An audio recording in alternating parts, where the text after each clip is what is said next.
अब इसमें अगर हम देखें तो अब देखिए यहां पर क्या है, एचसीपी और सीसीपी पैकिंग है, ठीक है।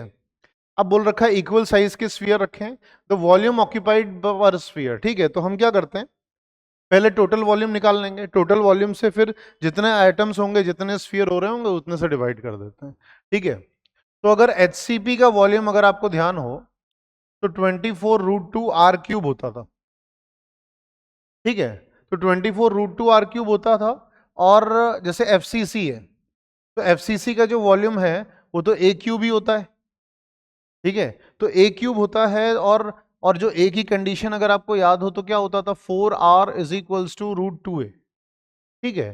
तो यानी कि ए की जो वैल्यू आ रही है वो आ रही है 4R/√2, ठीक है।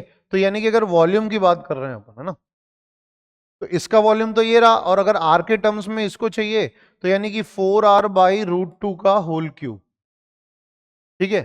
तो अब जैसे टोटल वॉल्यूम निकालते हैं, तो टोटल वॉल्यूम अगर हम निकालें तो 24 √2 आर क्यूब प्लस 4R/√2 का क्यूब, ठीक है। तो ये अगर हम देखेंगे, और टोटल एटम्स कितने हो रहे हैं, एचसीपी में 6 होते हैं, और एफसीसी एचसीपी में 6 और एफसीसी के 4, यानी कि टोटल 10 एटम्स, ठीक है।